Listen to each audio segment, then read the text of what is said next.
हम आपको एक घटना बताते हैं। भारत की एक नाम रोशन करने वाली देवी अरुणिमा सिन्हा,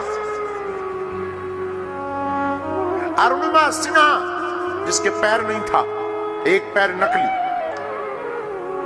लोग उससे कहा करते थे कि तू चला मत कर, नकली तेरा पैर है, तू गिर जाएगी। और उसकी ठान देखना, उसने ठान लिया कि मैं एवरेस्ट, माउंट एवरेस्ट पर जाऊंगी। दो पैर वाला नहीं सोच सकता, जिसके पैर ठीक है उसका कपकपा कांपता है माउंट एवरेस्ट की चोटी पर चढ़ने के लिए, -डिग्री में जाना। और लाखों लोग आज तक गए, उनमें से कई लोगों की लाशें नहीं मिली हैं, मारे गए। और जब उसका संकल्प लोगों ने सुना तो कहा ये पागल हो गई, ये बाबरी हो गई है, एवरेस्ट चढ़ने की ठान नहीं। यार इसका पैर ठीक नहीं, नकली पैर है, ये माउंट एवरेस्ट जाएगी। गलत। लोगों ने ताने दिए, लोगों ने ट्रेनों से धक्का दिया, लेकिन उसकी चाह थी, उसकी ठान थी कि मैं एक दिन माउंट एवरेस्ट जाऊंगी, मैं उस चोटी पर, उस शिखर पर जाऊंगी। लोगों ने कहा तुम्हारे जैसे लाखों गए, आज तक लौट करके नहीं आए, और उनके शरीर का भी अता पता नहीं चला। जिनकी सांस ठीक थी और ज्यों ज्यों ज्यों ज्यों ज्यों चढ़ते थे और ज्यों जैसे ही उतरने लगते थे, तो लाखों लोगों का शरीर जाम हो गया, जम गया, बर्फ बन गया। तू क्या खाक जाएगी? लेकिन अरुणिमा सिन्हा का संकल्प था, मैं जाऊंगी, मैं जाऊंगी, मैं चाहूंगी। और माफ कीजिएगा, दो पैर वाले आज तक जरूर लौट कर नहीं आए हैं, लेकिन ये भारत की वो वीर मां है, बहन है, ये भारत की वो वीरांगना है जिसने इतिहास में नाम लिख दिया। वो नकली पैर से भी वो माउंट एवरेस्ट की चोटी चढ़ गई।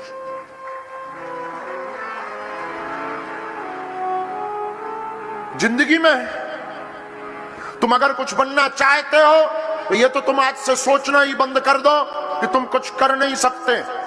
चाहे तुम पॉलिटिकल हो, या आप कोई राजनेता हो, या आप कोई बिजनेसमैन हो, या आप कोई विद्यार्थी हो, आप आईएएस, आईपीएस, डॉक्टर, इंजीनियर बनना चाह रहे हो और तुम्हें लग रहा है कि मैं नहीं कर पाऊंगा, मेरे बगल का रोल नंबर वाला कर पाएगा, ये तुम्हारी भूल है। और तुम वो उससे बेस्ट कर सकते हो। तुम अपने गांव में बेस्ट आ सकते हो, तुम अपने शहर में, तुम अपने स्कूल में, तुम अपने प्रदेश में बेस्ट आ सकते हो। बस करने की चाह होनी चाहिए। हमने किसी संसार के एक अमीर आदमी के बारे में पढ़ा था। उसने कहा था कि अपनी पुस्तक में लिखा था कि मैं 10 साल की प्लानिंग रखता हूं अपनी जिंदगी में। जो भी काम करता हूं तो 10 साल पहले की प्लानिंग में हमेशा एडवांस में रखता हूं कि मुझे 10 साल में कितनी संपत्ति कमानी। उस आदमी को हमने पढ़ा, हमारे दिमाग के तार खुल गए। उनका क्या सोच है इस आदमी की। उस आदमी ने अपनी पुस्तक में लिखा कि मैं अमीर बनने के लिए 10 साल की सोच रखता हूं कि मुझे 10 साल में कितनी संपत्ति कमानी है। बात यही खत्म नहीं होती। उसने फिर अपनी किताब में लिखा कि मैं केवल 10 साल में आइकॉन बनाता हूं कि मुझे इतनी संपत्ति कमानी। फिर सबसे लास्ट में मैं नियम लेता हूं, संकल्प लेता हूं कि ये संपत्ति अब मुझे 10 साल में नहीं, 1 साल में कमानी है। तो लोगों ने कहा कि बुद्धू हो, ऐसा हो ही नहीं सकता है, असंभव है। लेकिन वो व्यक्ति कहता है मुझे पता है असंभव है, लेकिन जो काम मैं 10 साल में करूं वो 10 साल में क्यों 1 साल में करके दिखाऊं। जब ये संकल्प लेकर चलता हूं तो 10 साल का प्रोजेक्ट मेरा 5 साल में क्लियर हो जाता है। इस संसार में कुछ भी असंभव नहीं है। आप लोगों ने रामायण किन किन ने देखी है? रामानंद सागर की। रामानंद सागर की रामायण में एक गायक रविंद्र जैन, किन किन को उनकी आवाज पसंद है? आंखों से दिखाई नहीं पड़ता। किसी ने सोचा था कि ऐसा आदमी ऐसा इतिहास लिख जाएगा?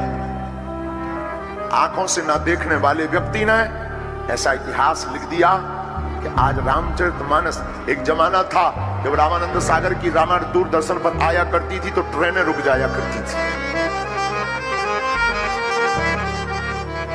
ऐसी आवाज बुलंदी थी। उनकी बात तो ठीक है। हमारे पूज्यपाद जगतगुरु भगवान तुलसी पीठाधीश्वर जगतगुरु रामानंदाचार्य धर्म चक्रवर्ती पद्मभूषण स्वामी श्री रामभद्राचार्य जी महाराज, कभी इनके बारे में पढ़िएगा।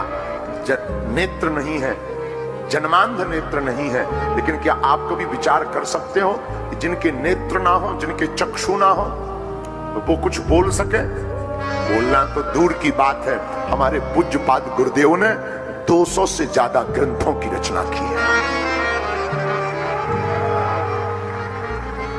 और जो इस दुनिया में कहते हैं कि असंभव है, वो सिर्फ बुद्धू और बुद्धू हैं और कुछ नहीं है। इस दुनिया में कुछ भी असंभव नहीं है। पाने की चाह हो, चाह पर मजबूती हो। इसलिए मेरे पागलों, राह को मजबूत मत करो, प्रभु को पाने की चाह मजबूत करो। भगवान को मिलना पड़ेगा। और भक्त भाव के जितने भी लोग बैठे हैं, तुम्हें लगता है ईश्वर तुमको मिलेगा नहीं, तुम्हें लगता है गुरु जी तुमको मिलेंगे नहीं, ये तुम्हारी भूल है, ये तुम्हारी सठता है। मेरे पागलों, तुम प्रण लेकर के बैठ जाओ कि हमको मिलेंगे। भगवान को मिलना पड़ेगा। दृढ़ संकल्प होना चाहिए। तो आज की कथा का सूत्र है कि इम्पॉसिबल कुछ भी, असंभव कुछ भी, सकल पदार्थ है जगमाही, कर्महीन सुख पावत। सब संसार में पदार्थ है, और जो कर्महीन होता है वो नहीं पाता है, लेकिन जो कर्म का तेज होता और प्रभु की कृपा को पा जाता, वो कुछ भी पा जाता है।